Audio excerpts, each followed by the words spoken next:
Hello friends, आप सभी का स्वागत है home science classes with Mohini ma'am में। आज की जो हमारी क्लास है वो आपको सभी को बोर्ड पर विजुअल होगी कि गर्भावस्था के लक्षण तथा समस्याएं जो कि प्रेगनेंसी से संबंधित कुछ साइन होते हैं, कुछ प्रॉब्लम्स होते हैं, उससे संबंधित ये क्लास रहेगी। और क्योंकि हम लोग सिलेबस कंप्लीट कर रहे हैं तो बिल्कुल ये लाइन वाइज क्लासेस चल रही हैं। आज क्लास नंबर 4 है ये चाइल्ड डेवलपमेंट में। बिल्कुल हम इसे पढ़ते पढ़ते फिर हम धीरे धीरे जैसे गर्भावस्था से हटेंगे, उसके बाद हम नवजात अवस्था, शैशवावस्था, बाल्यावस्था, किशोरावस्था, फिर उनकी जो समस्याएं होती हैं, उनके विकास होते हैं शारीरिक, मानसिक, है ना, हर तरीके के जो विकास होते हैं, संवेगात्मक वगैरह, हम सब कुछ इसमें पढ़ेंगे जो भी चाइल्ड डेवलपमेंट में होता है। क्योंकि शुरुआत कहाँ से होती है? प्रेगनेंसी से ही चीज़ें शुरू होती है, तो हमने प्रेगनेंसी से इसीलिए उठाया है। ठीक है, तो अब हम क्लास को स्टार्ट कर देते हैं।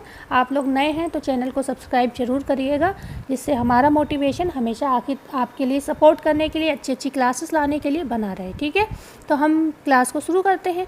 गर्भावस्था के लक्षण तथा समस्याएं क्या क्या होती हैं? देखो, समस्या मतलब क्या है, लक्षण मतलब क्या है, उसके प्रतीक क्या होते हैं, उसके साइन क्या होते हैं, प्रॉब्लम्स क्या होते हैं, ये सारी चीज़ें एक ही हैं। ठीक है, तो स्टार्ट करते हैं। गर्भाधान की जो प्रक्रिया होती है, ठीक है, के पश्चात क्या होता है, एक नया जीव जिसे हम जाइगोट कहते हैं बनने लगता है। ठीक है, जाइगोट बनने लगता है। और ये सारा प्रोसेस कैसे होता है वो हम इससे पहले की क्लासेस में पढ़ चुके हैं। अगर आप नए हो तो आप क्लास 1 से स्टार्ट करिएगा। ठीक है, और सब कुछ आपको चैनल पर मिल जाएगा प्लेलिस्ट में, और वीडियो में कहीं पे भी जाओगे दोनों जगह आपको ये मिल जाएगा। चाइल्ड डेवलपमेंट की प्लेलिस्ट भी है, आप उसको भी देख सकते हो। ठीक है, तो अब हम बात को ख़त्म कर देते हैं। नया जीव बनता है, नए जीव के विकास की जब प्रक्रिया प्रारंभ होती है तो उसी अवस्था को हम गर्भावस्था कहते हैं।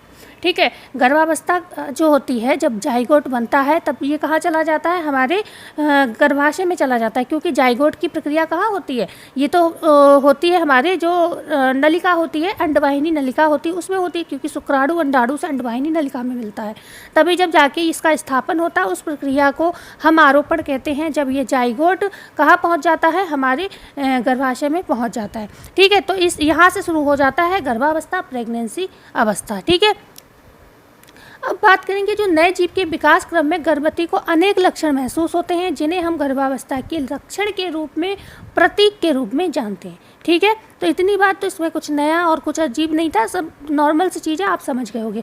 मेन बात आती है, हम अटकते कहाँ पर हैं, जब हमसे स्पेशली नाम देकर पूछ लिया जाए। ठीक है, तब हम अटकते हैं। तो लक्षण पूछे जाए कितने प्रकार के होते हैं, तो आपका आंसर होगा 2 प्रकार के होते हैं।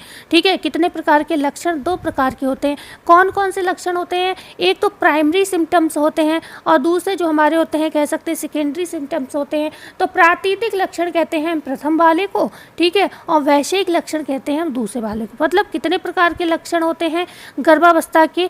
तो 2 तरीके के होते हैं, एक प्रातीतिक होते हैं और दूसरे वैश्विक लक्षण होते हैं। जो प्रातीतिक लक्षण आपके होते हैं, इन्हें क्या करती है, गर्भवती स्वयं महसूस करती है। तो प्रश्न एक बन सकता है कि वह लक्षण कौन से हैं जो गर्भवती माता, गर्भवती स्त्री, गर्भवती महिला स्वयं महसूस करती है? तो वो होते हैं प्रातीतिक लक्षण। ठीक है, जैसे मासिक धर्म का बंद होना, प्रातःकाल जी में चलाना, इस तरीके की चीज़ें। तो हम इसको कहते हैं क्या, प्रातीतिक लक्षण कहते हैं। जिसे दूसरी बात, जिसमें दूसरा आता है वैश्विक लक्षण, जिसका हम कह सकते हैं या तो आप जांच करवाओ, ठीक है, परीक्षण द्वारा, जिसके विषय में आपको पता चले। जैसे कि मूत्र में हार्मोन का पाया जाना, आप जानते हो, ये बताता है कि महिला क्या है, प्रेग्नेंट है। चेहरे में परिवर्तन होना, ये वैश्विक लक्षण आते हैं। पेट के आकार में परिवर्तन होना, स्तनों के आकार में परिवर्तन होना, ये सारी चीज़ें यहाँ पर आती हैं। ठीक है, इन्हें हम मेन सिम्टम्स भी कहते हैं। क्या कहते हैं? वैश्विक लक्षण को मेन सिम्टम्स भी कहते हैं। तो अब इतनी 2 चीज़ें आपकी क्लियर हुई। बढ़ते हैं आगे, बात करेंगे प्राकृतिक लक्षण के जो प्रकार है, प्राइमरी सिम्टम्स के जो प्रकार हैं, अब हम उसकी बात करेंगे।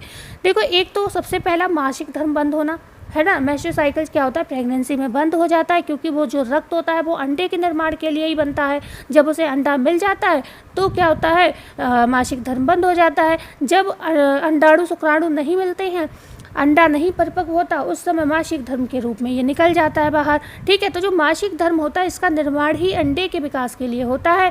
जब बच्चा बनने लगता है तो इसको अंडा मिल जाता है, और ये इसका विकास करने के लिए रक्त उस काम में आने लगता है। इस वजह से मासिक धर्म बंद हो जाता है।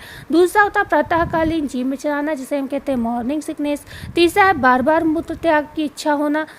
फोर्थ है अधिक सुस्ती तथा नींद आना। पांचवा है मुंह से अधिक लार आना, और ये जो कंडीशन है हर स्त्री में नहीं, कुछ स्त्रियों में देखी जाती है।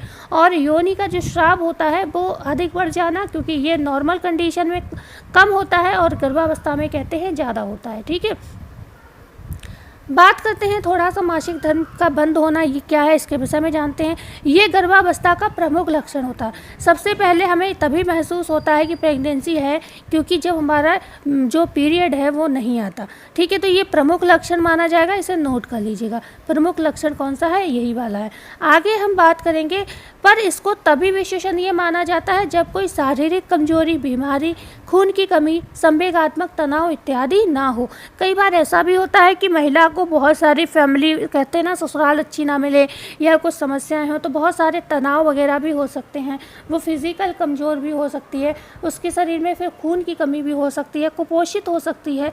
ठीक है, तो इन वजहों से भी क्या होता है, जब शरीर में खून ही नहीं है, तनाव भी चल रहा है, तो मासिक धर्म बंद हो जाता है। ठीक है, क्योंकि तो इतना तो आपका क्लियर हो गया। और यदि महिला यहाँ पर स्वस्थ है, ठीक है, तो हमने ये वही चीज़ लिखी जो अभी बताई, क्योंकि कभी कभी इन लक्षणों की वजह से भी मासिक धर्म बंद हो जाता है।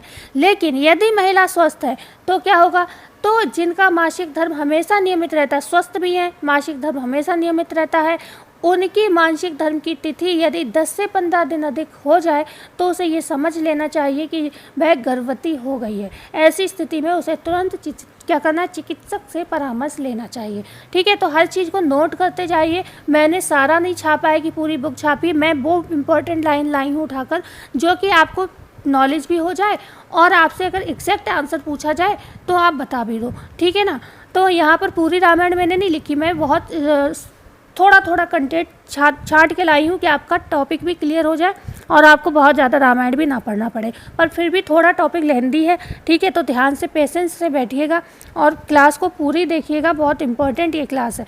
प्रातःकाल जी में चलाना, गर्भावस्था के इस लक्षण को क्या कहते हैं, मॉर्निंग सिकनेस कहते हैं। ठीक है, मॉर्निंग सिकनेस के नाम से जाना जाता है। इसमें क्या होता है, स्त्रियां जब प्रातःकाल सोकर उठती हैं तो उन्हें क्या है, उल्टी का अनुभव होता है, उल्टी हो भी जाती है और यह अनुभव दिन में किसी भी समय हो सकता है। कभी कभी इसमें चक्कर भी आते हैं, लेकिन ज़्यादातर ये समस्या सुबह की टाइम होती है। लेकिन जिन महिलाओं को गंभीर समस्या होती है उनको पूरे दिन महसूस होती है। सामान्यतः ये परेशानी क्या होती है, मासिक धर्म बंद होने के 10 दिन के बाद से ही प्रारंभ होकर 2 से 3 माह तक रहती है।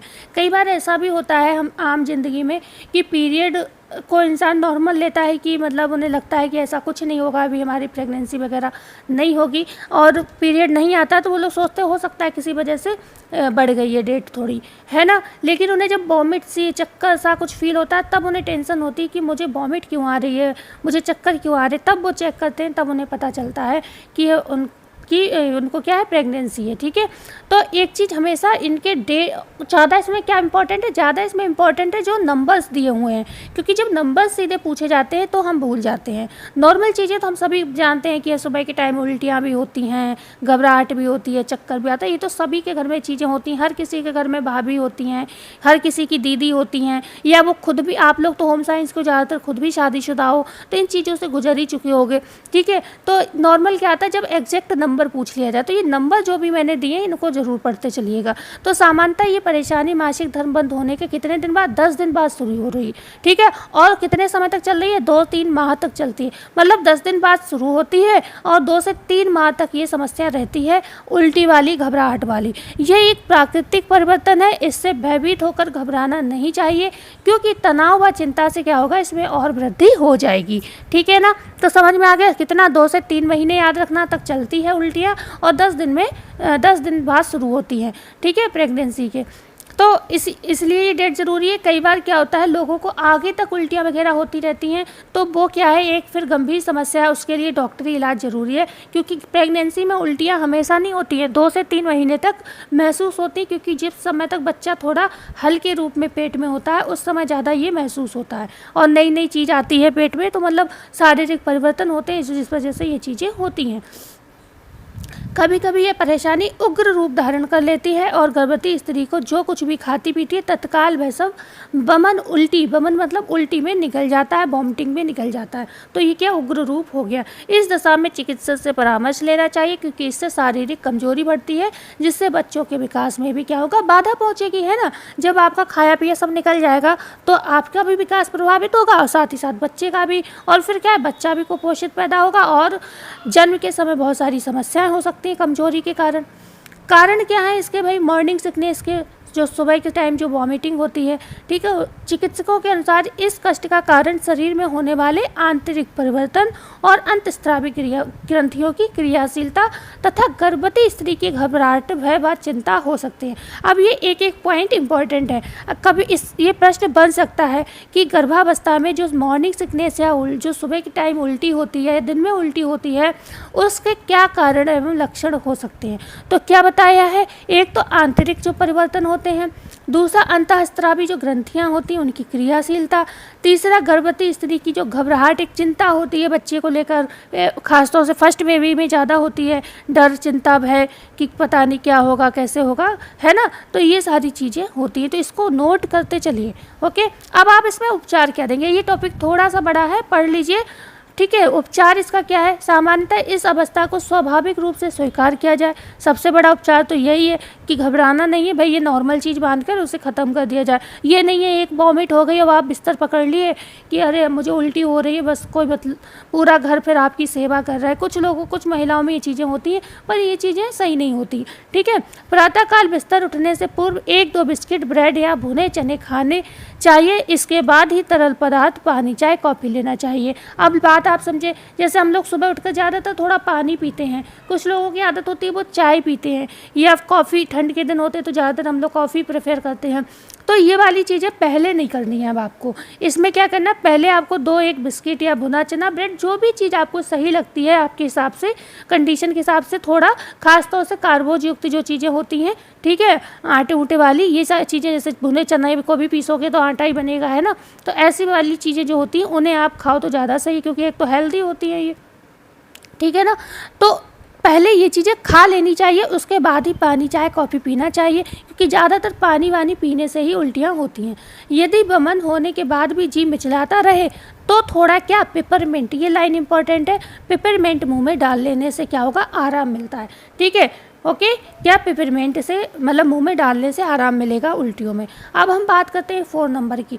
जिन स्त्रियों को भोजन करने के बाद भी वमन होता है, मतलब उल्टी होती है, मतलब खाना खाया और उल्टी होती है, वह भोजन से पूर्व तथा बाद में थोड़ा आराम करें। जैसे कि ज़्यादातर महिला क्या होती है, खाना बनाती है, सबको खिलाती है, फिर खुद भी खाती है, तो उस समय क्या है, थोड़ा शरीर पर वजन का प्रेशर होता है, समस्या होती है। तो आपने खाना बनाया, सबको खिलाया, अब आप थोड़ा सा रेस्ट कर लो, उसके बाद आप खाना खाओ और उसके बाद फिर आप थोड़ा लेट जाओ, जिससे आपको उल्टी ना हो पाए, ठीक है। तो यहाँ पर क्या है, और भोजन भी जब करो तो शांत चित्त होकर खाओ। ये नहीं है कि किसी स्ट्रेस में अभी मुझे ये काम करना है, कोई कुछ कह रहा है, कोई कुछ कह रहा है, नहीं, खाना भी आराम से खाना चाहिए, जिससे खाना आराम से आपका डाइजेस्ट आराम से नीचे जा सके, कोई प्रेशर नहीं होना चाहिए। क्वेश्चन है 5 नंबर पे दिया है, भोजन कैसा होना चाहिए, सादा व सुपाच्य होना चाहिए। उसमें तले भुने मिर्च मसाले युक्त पदार्थ कम होने चाहिए, ठीक है। 6 नंबर है जो कह रहा है, एक समय में अधिक भोजन ना खाएं, 2-2 घंटे के अंतराल से थोड़ा थोड़ा भोजन लें, क्योंकि आमाशय को भी अधिक देर तक खाली ना रखें, क्योंकि आपके पेट में एक बेबी पल रहा है, उसकी भी केयर आपको करनी है, और आपके शरीर में भी जो प्रक्रिया चल रही है उसके लिए भी, मतलब आपके लिए भी एक्स्ट्रा एनर्जी की आवश्यकता है, ठीक है। तो 2-2 घंटे पर खाएं, एक समय में अधिक खाना ना खाएं, और आमाशय को भी ये नहीं है कि आपने एक समय में भी कम खाना खाया और उसके बाद भी आप नहीं खाना चाह रहे हो, तो ये चीज़ नहीं होनी चाहिए। आमाशय खाली भी नहीं होना चाहिए, पर एकदम ठूसना भी नहीं चाहिए, ऐसे समझ सकते हो। 7 नंबर क्या है, भोजन खूब चबा चबा कर धीरे धीरे खाएं। भोजन के साथ पानी कम मात्रा में पिया जाए, किंतु भोजन के आधा घंटे या 1 घंटे बाद पानी अवश्य पी लिया जाए, ठीक है। भोजन के साथ पानी कम पीना चाहिए, ठीक है। ये चीज़ तो हम नॉर्मल कंडीशन में भी कहते हैं कि पानी खाने के साथ नहीं पीना चाहिए। बार बार मूत्र त्याग की समस्या रहती है, ठीक है, मूत्र त्याग की समस्या रहती है। अब तीसरे नंबर पे हम आ गए। ये समस्या गर्भाशय के आकार के बढ़ने के कारण होती है। क्लियर हुआ? ये समस्या क्यों हो रही है? क्योंकि गर्भाशय का आकार बढ़ रहा है, तो जो आपकी यूरिन जो ब्लैडर होता है उस पर कहीं ना कहीं प्रभाव पड़ता है, दबाव पड़ता है। इस वजह से यूरिन इतनी स्टोर नहीं होती है, लेकिन हमें ऐसा लगता है कि यूरिन बहुत तेज़ आ रही है, ठीक है, नहीं जाओ तो और तेज़ लगने लगती है। क्यों? क्योंकि यूरिन तो थोड़ी सी आएगी, लेकिन क्या है, आपके दबाव के कारण ये लगेगा कि बहुत जल्दी जाना पड़ता है बार बार, ठीक है। ये समस्या प्रथम 3 माह, अब यहाँ पर भी नंबर्स को याद रखो, कब शुरू होती है? पहले 3 माह में अधिक रहती है, ठीक है। प्रथम 3 महीने के बाद ये समस्या क्या होती है? थोड़ी कम हो जाती है, ठीक है, कम हो जाती है शिकायत। लेकिन बात यहीं ख़त्म नहीं होती, गर्भावस्था के अंतिम माह में ये पुनः बढ़ जाती है, ठीक है। तो हम कह सकते हैं जो फर्स्ट ट्राइमेस्टर होता है उसमें रहती है, या फिर थर्ड ट्राइमेस्टर में रहती है, ओके। सेकंड में नहीं होती, ठीक है। ऐसे भी प्रश्न बनते हैं। तो सेकंड ट्राइमेस्टर में आपको ये समस्या देखने को नहीं मिलेगी या कम मिलेगी, लेकिन प्रथम 3 माह में नया जब बच्चा निर्माण शुरू होता है तब, और या फिर लास्ट में बहुत ही ज़्यादा वजन बढ़ जाता है शरीर का, पूरा शिशु निर्माण हो चुका होता है तब, ठीक है, ये समस्या ज़्यादा होती है। इस समस्या से बचने के लिए तरल पदार्थ का प्रयोग कम करना चाहिए। रात्रि समय में तरल पदार्थ और कम लेने चाहिए, जिससे नींद में कोई विघ्न ना हो। देखो, तरल पदार्थ का ये बुक के हिसाब से मैं कह रही हूँ कम प्रयोग करना चाहिए, लेकिन तरल पदार्थ इस समय बहुत ज़रूरी होते हैं, नहीं तो पानी की कमी हो जाती है बच्चे के लिए। लेकिन हाँ, ये भी ना हो कि आप उस लिमिट से भी ज़्यादा पानी पीते हो। कुछ लोगों को ये पता होता है कि पानी बहुत पीना चाहिए, तरल पदार्थ बहुत लेने चाहिए, तो वो बहुत लेते हैं, लेकिन उन्हें ये नहीं पता होता कि बहुत में मतलब कितना लेना चाहिए, तो वो कुछ ज़्यादा ही ले लेते हैं। तो वो चीज़ नहीं होनी चाहिए। कुछ लोगों को पता ही नहीं होता है कि बहुत का मतलब ये थोड़ी ना है कि आप पूरा एक बाल्टी बड़ी सी 10 लीटर की पी लोगे, है ना। तो ये है कि 2 लीटर तक पानी, 3 लीटर तक पानी पी लेना चाहिए, ये कोशिश होनी चाहिए। पर ये नहीं कि 7-8 लीटर पानी आप पीने लगे तो दिक्कत हो जाएगी, और इससे कम भी नहीं होना चाहिए, 2-3 लीटर से पानी कम, ठीक है, खासतौर से गर्भावस्था में। तो लेकिन हाँ, रात्रि के समय में कम पी सकते हो, जिससे आपको बार बार नींद खराब आपकी ना हो, ठीक है। तो ये चीज़ होगी। अब अधिक सुस्ती तथा नींद की बात करते हैं। अधिक सुस्ती तथा नींद का आना ये भी एक लक्षण है। गर्भावस्था की प्रारंभिक अवस्था में गर्भवती स्त्री को अधिक थकावट तथा नींद का अनुभव होता है। ये भी रीजन क्या है? शारीरिक परिवर्तनों के कारण ही दिखाई देता है। और क्या होता है? काम में उत्साह नहीं होता। जब आपको नींद आए उस समय कोई काम करने को कह दे तो भाई उत्साह तो कम होगा ही होगा। और क्या होगा? मुँह में अधिक लार आती है। यह लक्षण सभी स्त्रियों में नहीं पाया जाता, ठीक है। स्त्रियों में, कुछ स्त्रियों में देखा गया है, उनमें साधारण अवस्था से अधिक मुंह में लार बनने लगती है। तो ये इतना सा है, इसमें ज़्यादा कुछ नहीं है। योनि शाप का बढ़ना, योनि शाप का बढ़ना सबसे ज़्यादा किसमें? मॉर्निंग सिकनेस में आपको पढ़ना पड़ा, और सब नॉर्मल है। सामान्यतः योनि से निरंतर सफ़ेद रंग का एक तरल चिपचिपा पदार्थ निकलता रहता है, जो योनि मार्ग को क्या करता है? चिकना रखने का काम करता है। गर्भावस्था में इस तरह के पदार्थ की मात्रा क्या होती है? अधिक हो जाती है, ठीक है। कितनी हो जाती है? अधिक हो जाती है। तो ये थोड़ा अलग है, ध्यान रखिएगा। वैश्विक लक्षण में क्या होता है? यह वह लक्षण होते हैं जिसमें शरीर के विभिन्न अंगों में परिवर्तन आता है, ओके। दूसरे वाले पे आ गए। हमने पहले लक्षण सारे पढ़ लिए। कौन से वाले थे? पहले वाले जो प्रारंभिक लक्षण थे, प्राकृतिक, प्राइमरी बोलते हैं, हाँ सही बोल रही थी मैं। जो प्राकृतिक लक्षण थे, प्राइमरी सिम्टम्स थे, उनकी हमने बात कर ली, सारे पढ़ लिया, आपको 6ठे नंबर तक पढ़ लिया, ठीक है ना।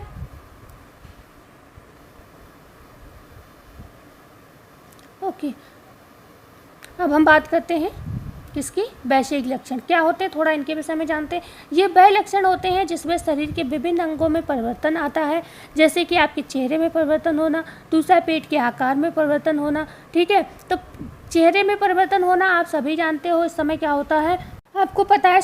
अभी हमने जो पढ़ा था कि वॉमिटिंग होती है सुबह के टाइम। अब जब किसी व्यक्ति को वॉमिटिंग हो रही है तो वो कहीं ना कहीं क्या होता है? थोड़ा कमज़ोर हो जाता है शरीर से। अब जब वो कमज़ोर हो जाएगा तो उसका चेहरा कैसा लगेगा? कमज़ोर सा, बुझा हुआ सा दिखाई देता है। और कभी कभी आपने देखा होगा आँखों के नीचे क्या होते हैं? काले घेरे भी बन जाते हैं। तो वो चेहरे में परिवर्तन हो गया। आगे बात करेंगे पेट के आकार में परिवर्तन। तो इसमें मैंने थोड़ा आपको दे रखा है, पढ़ लीजिए। दूसरे माह होगा यहाँ पर, माह, ठीक है। माह होगा महीने मतलब, ठीक है। तो दूसरे महीने के अंत से पता लगने लगता है जैसे जैसे शिशु में वृद्धि व विकास होगा, पेट के आकार में वृद्धि होगी। तो आपने क्या पढ़ा यहाँ पर? दूसरा माह जो होता है उसके अंत से, दूसरा महीना जब बच्चा पेट में होता है, दूसरे माह के अंत से क्या होता है? पेट का आकार बढ़ने लगता है, ठीक है। मैंने कहा नंबर याद रखो। पूछा जा सकता है कि पेट के आकार में परिवर्तन कब से प्रारंभ होता है, तो दूसरे माह के अंत से ही पेट पता चलने लगता है। ठीक है, और इससे क्या होता है, जैसे जैसे शिशु में वृद्धि व विकास होगा पेट के आकार में भी उसी तरीके से वृद्धि होगी।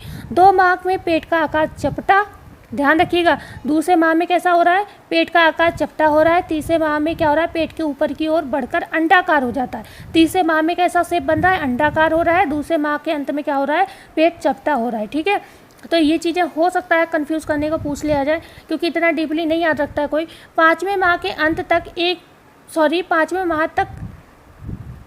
तक पेट का आकार काफ़ी स्पष्ट हो जाता है। शिशु भी यहाँ पर क्रियाशील हो जाता है। स्पष्ट आकार कब हो रहा है, 5वें महीने के अंत में। ठीक है, और शिशु भी क्रियाशील हो रहा है कहाँ, 5वें महीने के अंत में।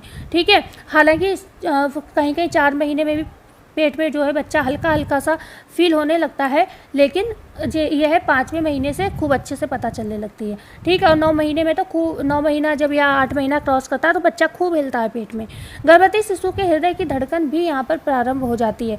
हृदय की धड़कन कितनी होती है शिशु की, ये कमेंट करके बताइएगा, क्योंकि आपको हमने अभी जस्ट ही कुछ ही दिन पहले ये सारी चीज़ें कई बार प्रैक्टिस में बताई हैं। ठीक है, हार्ट बीट भी मैंने उसको बताई है, सब कुछ बताया है। ठीक है ना, हृदय की धड़कन वगैरह, पल्स रेट, मैंने एक एक चीज़ आपको पढ़ाई है। अब आप हृदय की धड़कन बताइए शिशु की कितनी होती है। तो इसे किससे सुना जाता है, अगर ये पूछा जाए तो इसे सुना जाता है स्टेथोस्कोप से। चिकित्सक सुनता है, आपने देखा होगा जब आप जांच को जाते हो तो डॉक्टर पेट पर लगाती है और कान पर लगाती है एक मशीन को, उसे स्टेथोस्कोप कहते हैं, उससे सुनती है। ठीक है, हम बात करेंगे दूसरा बेसिक लक्षण क्या है, स्तनों के आकार में परिवर्तन। ठीक है, गर्भकालीन अवस्था प्रारंभ होते ही स्तनों की जो दुग्ध ग्रंथियां होती हैं, आप जानते हो दुग्ध ग्रंथियां जो होती हैं उन्हें सक्रिय कौन करता है, prolactin hormone. Okay, prolactin hormone करता है ना दुग्ध ग्रंथियों को उत्तेजित। ठीक है, तो ये सक्रिय हो जाती हैं, गर्भकालीन अवस्था प्रारंभ होते ही ये सक्रिय हो जाती है, ध्यान रखिएगा। उनमें दुग्ध निर्माण की प्रक्रिया भी यहाँ पर प्रारंभ हो जाती है गर्भावस्था के साथ ही साथ। गर्भावस्था के दूसरे माह से ही स्तनों के आकार में वृद्धि होने लगती है। सर्वप्रथम आकार बढ़ता है, फिर उनमें क्या होता है, कड़ापन आता है तथा निप्पल के चारों ओर का हिस्सा जो होता है काला हो जाता है। ठीक है, इस प्रकार गर्भकालीन अवस्था में आंतरिक परिवर्तन, अंतःस्रावी ग्रंथियों की क्रियाशीलता, पाचन, शोषण और चयापचय की जो क्रियाएं होती हैं, जो मेटाबॉलिज्म का प्रोसेस होता है, उस समय क्या बढ़ने लगती हैं, जिससे गर्भवती स्त्री कुछ ना कुछ कठिनाइयों व समस्याओं का सामना यहाँ पर गर्भवती को करना पड़ता है। ठीक है, इन समस्याओं से परेशान होने पर समस्याएं और अधिक बढ़ जाती हैं। आवश्यकता अनुसार चिकित्सक से परामर्श लेना चाहिए, मतलब परेशान नहीं होना, नहीं तो समस्या और बढ़ जाएगी। बस परामर्श ले लो चिकित्सक से अगर दिक्कत ज़्यादा हो रही है।